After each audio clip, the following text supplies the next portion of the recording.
কি একটা বস্তা, মানে কি একটা অবস্থাকে আমরা আসলে কি একটা বস্তা বিভিন্ন সময় সোশ্যাল প্ল্যাটফর্মে ঠিক এভাবেই লিখে বোঝাতে হয়। এই কি একটা বস্তা অবস্থায় এই মুহূর্তে রয়েছে।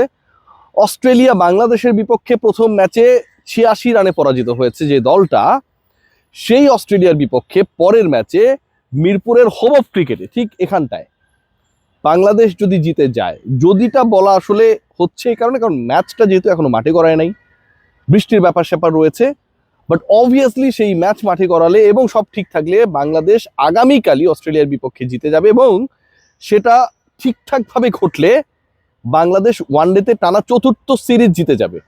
এবং অস্ট্রেলিয়ার বিপক্ষে গত ২১ বছরে জয় না পাওয়া, গত ১৫ ওয়ানডেতে জয় না পাওয়া, লাস্ট ম্যাচে জেতা বাংলাদেশ প্রথমবারের মতো ওয়ানডে সিরিজে জিতবে।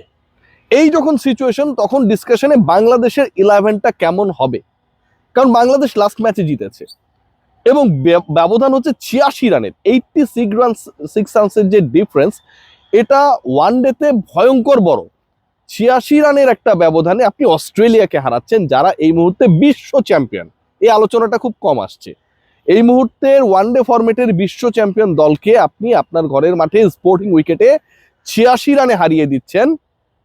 সেই দলের বিপক্ষে আপনি মাত্র একটা জয় দূরত্বে সিরিজ জেতা থেকে, এরকম মধুরতম সময় বাংলাদেশের ক্রিকেটে খুব কম এসেছে। এবং সেই মধুর সময়টা যখন সামনে দাঁড়িয়ে, তখন দারুণ কিছু ব্যাপার সামনে, এবং সেই দারুণ ব্যাপারগুলো ঘটানোর আগে বাংলাদেশ চিন্তা করছে তাদের 11টাকে চেঞ্জ করা যায় কিনা, কোন জায়গায় চেঞ্জ, কি পরিবর্তন, কেন পরিবর্তন, সেই ডিসকাশনে আসবো। তবে অস্ট্রেলিয়া এই মুহূর্তে চাপে রয়েছে। সবচেয়ে অস্ট্রেলিয়া যে ওয়ানডে সিরিজ খেলেছিল পাকিস্তানে, আপনারা সবাই জানেন, সেখানটায় তাদের ওপেনিং পার্টনারশিপ যেটা ছিল সেকেন্ড ওডিআইতে, সেখানটায় ম্যাথু শটের সাথে অ্যালেক্স কেরি ওপেন করেছিলেন এবং সেখানটায় ওপেনিং পার্টনারশিপ ছিল 0। এরপরে তারা থার্ড যে ওডিআইটা খেলেছিল লাহোরে, সেখানটাও ম্যাথু শট ছিলেন এবং তার পার্টনার ছিলেন জশ ইংলিশ, যিনি এখন ক্যাপ্টেনের ভূমিকায় রয়েছেন। সেই ওপেনিং পার্টনারশিপটাও ছিল 0। এবং গতকালকে আবারও আমরা দেখেছি ম্যাথু শট এবং কোপার কনলি, এই দুজনের ওপেনিং পার্টনারশিপ হচ্ছে 0। লাস্ট 3টা ম্যাচে অস্ট্রেলিয়া যেই 3টা ভিন্ন ভেন্যুতে খেলেছে, দুই প্রতিপক্ষের বিপক্ষে খেলেছে, তারা ওপেনিং পার্টনারশিপে 0-র বেশি করতে পারে নাই, মানে 1 রানও তুলতে পারে না। গতকালকে তাসকিন আহমেদ অসাধারণ ডেলিভারিতে যেভাবে শটকে বোল্ড করেছিলেন, সেটাই হচ্ছে বাংলাদেশের আমার কাছে মনে হয় ব্র্যান্ডিং এর সবচেয়ে বড় চিত্র। সো এই যে 0-0-0 এবং একই সাথে যে অস্ট্রেলিয়া হারলেই সিরিজ হারাবে, সেই অস্ট্রেলিয়া এই মুহূর্তে সবচেয়ে বেশি টেস্ট বাংলাদেশের প্রিমিয়ার ফর্মে থাকা, বিগ ব্যাশ থেকে আইপিএল সব জায়গায় আলোচনায় থাকা পেসার নাহিদ রানাকে নিয়ে। নাহিদ রানা পরের ম্যাচে কি করে, পরের ম্যাচে নাহিদ রানার গতি, সুইং কিভাবে তাদের ভোগায়, সেই টেনশন করতে করতে সেই ম্যাচ খেলতে নামবে। এবং বাংলাদেশ যে টেনশনটা করছে, তারা তাদের 11-এ পরিবর্তন আনবে। পরিবর্তনের জায়গাটা কোথায়, আমি যদি একটু লাস্ট থেকে শুরু করি, সেখানটায় কয়েকটা পয়েন্ট সামনে আসে। 1 নম্বর পয়েন্ট যেটা, সেটা হচ্ছে বাংলাদেশের বোলিং ডিপার্টমেন্টে পরিবর্তনের একটা সুযোগ রয়েছে, সম্ভাবনা রয়েছে। নাহিদ রানা খেলবেন না, তাসকিন খেলবেন না, মুস্তাক খেলবেন না, এই 3জনকে নিয়ে এই আলোচনাটা হইতে পারে। কেন হইতে পারে? আমরা একটা দারুণ প্রসেসের মধ্যে এখন থাকি, সেটা হচ্ছে ওয়ার্কলোড ম্যানেজমেন্ট। পেসারদের ক্ষেত্রে সেটা আরো বেশি। সো এই 3-এর একজনকে তো বাংলাদেশ রেস্ট দিতে চাইতেই পারে, চাচ্ছে না। নাহিদ রানা, মুস্তাফিজ, তাসকিন, এই 3-এর মধ্য থেকে কাউকেই পরের ম্যাচে বসানো হবে না, কারণ এই ম্যাচটা ওয়ার্কলোড ম্যানেজমেন্ট যতটুকু ইন্ডিকেট করে, তার থেকে বেশি গুরুত্বপূর্ণ যে বাংলাদেশ এই ম্যাচ জিতে গেলে সিরিজ জিতে যাবে। এবং এমন কোনো লোডের মধ্যে আসলে রানা, ফিচ বা তাসকিনরা পড়ে নাই যেটা আসলে ম্যানেজ করা লাগবে। সো পেস ডিপার্টমেন্টে ভেরি স্লিম প্রবাবিলিটি, অথবা কোনো প্রবাবিলিটি নেই to have any change. Pace ডিপার্টমেন্টে কোনো পরিবর্তনের সম্ভাবনা নেই। 3জন পেসার যারা খেলেছিল দারুণ করেছে, মুস্তাফিজ দারুণ করেছে, রানা তো বললামই একটু আগে, এবং তাসকিন তো আসলে শুরুটাই এনে দিয়েছে বাংলাদেশকে। So there is no possibility, probability regarding the changing of Bangladesh pace unit. So এই জায়গায় চেঞ্জ হচ্ছে। স্পিনে কি হচ্ছে? স্পিনে মোসাদ্দেক হোসেন সৈকত, যে স্পিনাররা বল করেছে তাদের মধ্যে সবচেয়ে বেশি সফল মেহেদী হাসান মিরাজ, যাকে ব্যাটিং অলরাউন্ডার বলেছেন, তিনি ব্যাটিংও ভালো করেছেন, স্পিনিংও ভালো করেছেন, এবং মিরাজের টিমকে অনেকটা আমার কাছে মনে হয় ইম্পর্টেন্ট টাইমে ব্রেক থ্রু দিয়েছেন। সো মোসাদ্দেক সৈকত ব্যাটিং এর হিসাবে, বোলিং এর হিসাবে এক্সট্রা অপশন হিসেবে থাকছেনই। মেহেদী হাসান মিরাজ ক্যাপ্টেন হিসেবে থাকছেনই। তানভীরকে নিয়ে একটা ডিসকাশন রয়েছে। তানভীরের ডিসকাশনটা নট লাইক যে তানভীর বাদ পড়েই যাচ্ছে, অথবা তানভীরের পরিবর্তে পরের ম্যাচে রিশাদ ইনক্লুড হচ্ছেনি। বাট আপনি যখন রিশাদের মতো একজন প্লেয়ারকে বেঞ্চে বসিয়ে রাখবেন, তখন সেটা যে কোনো স্পিনিং অপশনের জন্য যিনি খেলছেন ডেফিনেটলি আ প্রেশার, যদি আপনি চোখ ধাঁধানো কোনো পারফরমেন্স দিতে না পারেন। সো ওই জায়গা থেকে মিরাজ ক্যাপ্টেন, মোসাদ্দেক তো extra option of bowling and he successful in last match.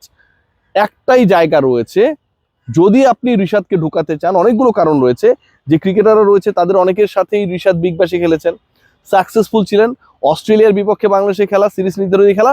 So রিশাদকে নিয়ে একটা ডিসকাশন রয়েছে, বাট নট ইয়েট সেট, এখন পর্যন্ত সেটা সেট হয় নাই।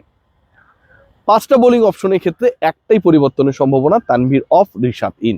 Let's see what happen. Batting ডিপার্টমেন্টে নাম্বার 6 থেকে যদি আমি শুরু করি, তাহলে ওখানটায় ব্যাটিং এ কিন্তু চমক রয়েছে। আপনাদেরকে আগেই বলে রাখি, নাম্বার 6-এ মোসাদ্দেকের থাকা নিয়ে কোনো ধরনের ডাউট নেই। লাস্ট ম্যাচে 70 বলে 86, 123 স্ট্রাইক রেটে ব্যাট করেছে। বাংলাদেশের স্কোরটাকে 300-র কাছাকাছি নিয়ে যাওয়ার ফুল ক্রেডিট গোজ টু হিম, একলা খেলেছেন। সো 1400 দিন পরে খেলতে এসে একজন ক্রিকেটার যখন এরকম পারফরমেন্স দেন, অস্ট্রেলিয়ার বিপক্ষে এরকম পারফরমেন্স দেন, অস্ট্রেলিয়াকে 21 বছর পর হারানোর ক্ষেত্রে এরকম পারফরমেন্স দেন, সেই ক্রিকেটারের উপর আপনার আস্থা থাকবে না তো কার উপর থাকবে? অনেকে মনে করতে পারেন যে মোসাদ্দেক আরেকটু উপরে আসে ব্যাট করলে হয়তো বাংলাদেশ দল আরেকটু অ্যাটাকিং খেলতে পারে, সেটা সম্ভাবনা নেই। মোসাদ্দেক আলটিমেটলি ওই নাম্বার 6-এই খেলবেন, এবং মোসাদ্দেকের পরের ম্যাচে শুধু থাকা না, তার প্রতি এক্সপেকটেশনসের যে প্রবল সম্ভাবনা বা প্রবল চাপ, সেটা আরো বাড়বে নিশ্চয়ই মিরপুর হোম অফ ক্রিকেটে যারা খেলা দেখতে আসবেন এবং যারা টেলিভিশনে খেলা দেখবেন। নাম্বার 5 তাওহিদ হৃদয়। লাস্ট ইনিংসটা খুবই স্লো ছিল, তাওহিদ হৃদয় সুলভ ইনিংস ছিল না, হয়তো কানেক্ট করতে পারছিলেন না, অনেক সময় হয়। আমি হতাশ হয়েছি, কারণ হৃদয়ের মতো করে খেলা নেই, সেই কারণে হৃদয় নিশ্চয়ই জমিয়ে রেখেছেন পরের ম্যাচে ভালো কিছু করবেন। অ্যান্ড তাওহিদ হৃদয় যদি একবার তার নিজের রিদমে ফেরেন, তাহলে প্রতিপক্ষের জন্য এটা অনেক ডেঞ্জারাস হয়ে যায়। অস্ট্রেলিয়ার বিপক্ষে তাওহিদ হৃদয়ের কাছ থেকে এক্সপেকটেশনস ইজ ভেরি হাই। তার উপরে কি লিটন কুমার দাস আগের ম্যাচে ভালো করতে পারেন নাই। লিটন কুমার দাস কিপিং ভালো করেছেন, এবং কিপিংয়ে অন্তত 3-4টা বড় বড় চান্সেস ক্রিয়েট হয়েছিল যে bye run, extra runs add হওয়ার, সেই জায়গায় লিটন কুমার দাসের অসাধারণ শৈলী আমরা দেখেছি। সো লিটন কুমার দাস ডেফিনেটলি থাকবেন, এবং লিটন কুমার দাস ভরসার জায়গাও। বাংলাদেশকে সিরিজ জেতানোর ক্ষেত্রে ভরসার জায়গা ব্যাটিং অর্ডারে যদি আপনি আমাকে জিজ্ঞেস করেন কারা, আমি তাহলে লিটন এবং হৃদয়ের কথা ডেফিনেটলি বলবো। কারণ ওয়ানডে ক্রিকেটটা না ওই মিডলে গিয়ে ব্যালেন্স করতে হয়, বিল্ড আপ করতে হয়, সেই জায়গাটা আমার কাছে মনে হয় একটা বড় ধরনের প্রেশার, রেসপন্সিবিলিটিসের জায়গা থাকবেন লিটন এবং হৃদয়। নাম্বার 3 নাজমুল হোসেন শান্ত। দারুণ বিল্ড আপ লাস্ট ম্যাচে after losing a very quick wicket. Najmul Shanto এবং তানজিদ হাসান তামিম যে বিল্ড আপটা করেছিল, সেটা ছিল বাংলাদেশের এই 300-র কাছাকাছি স্কোর করা, বাংলাদেশ জিততে পারে সেটার ভিত্তি রচনার ক্ষেত্রে ভিত্তিপ্রস্তর স্থাপন। নাজমুল শান্ত যেভাবে খেলেছেন, যেভাবে ডেলিভার করেছেন, নাজমুল শান্ত যেভাবে তানজিদ তামিমের সাথে ওই পার্টনারশিপটা করেছেন, আমার কাছে মনে হয় যে that was the starting point, that was the, আমি কি বলবো, যে কনফিডেন্স বিল্ডিং পয়েন্ট, যেটা আসলে বাংলাদেশের বাকি ব্যাটারদেরকে এবং রেস্ট অফ দ্য ম্যাচেস যেখানে যেভাবে এগিয়েছে, ওই আত্মবিশ্বাসটা দিয়েছে যে বাংলাদেশ আসলে এই ম্যাচে আছে। মর্নিং শোজটা ডে, শুরুতে উইকেট হারানোর পরে যেভাবে সেই মর্নিংকে, সূর্যের আলোটাকে নিজের কাছে নিয়ে নিয়েছিল বাংলাদেশের সেকেন্ড উইকেট পার্টনারশিপে তামিম এবং Shanto, that actually played a very effective role. So শান্তকে নিয়ে আসলে আলোচনা করার কোনো সুযোগ নেই, থাকবেন কি থাকবেন না এটা বাজে একটা আলোচনা হবে। তামিমও থাকবেন। তাহলে ব্যাটিংয়ে চমকের জায়গাটা কোথায়? চমকের জায়গাটা হচ্ছে সাইফ হাসান। সাইফের যেই পারফরমেন্স এবং যেই পারফরমেন্স তার কাছ থেকে এক্সপেক্টেড, সেই পারফরমেন্সের সাইফ ধারে কাছেও নেই। সবশেষ 3টা ইনিংসে তিনি ফেইল করেছেন, কখনো 1-2টা ইনিংসে ভালো করলেও আবারও বলছি, আবার কন্টিনিউয়াসলি ফেইল করছেন।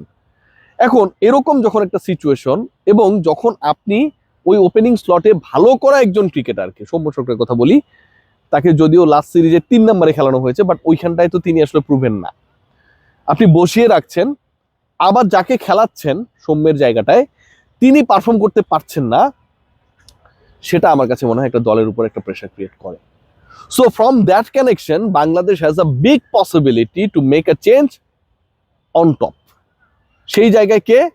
Soumya Sarkar could be the part of 11, এবং সাইফ কুড বি ড্রপড।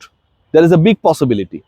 সাইফকে যদি পরের ম্যাচে ড্রপ করা হয়, সৌম্যকে যদি কল করা হয়, আমার কাছে মনে হয় যে সেটা নিয়ে খুব বেশি ডিবেটের সুযোগ থাকবে না, since you are going to play your match against Australia, যেখানটা জয় পেলে আপনি অস্ট্রেলিয়ার বিপক্ষে, বিশ্ব চ্যাম্পিয়নদের বিপক্ষে সিরিজে জিতে যাবেন।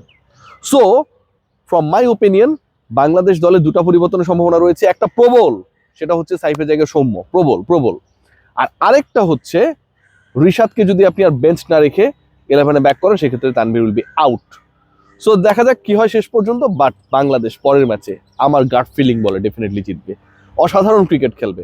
অ্যান্ড যেই প্রত্যাশায় আমরা আসলে এই সিরিজটা শুরু করেছি যে বাংলাদেশ অস্ট্রেলিয়াকে হারিয়ে শুরু করবে, যে প্রত্যাশা এবং প্রাপ্তি মিলে গেছে, সেটা আগামীকালই পূর্ণ হবে সিরিজ জয়ের মাধ্যমে। সবাই ভালো থাকবেন, take great care, hats off to the performance of our cricketers.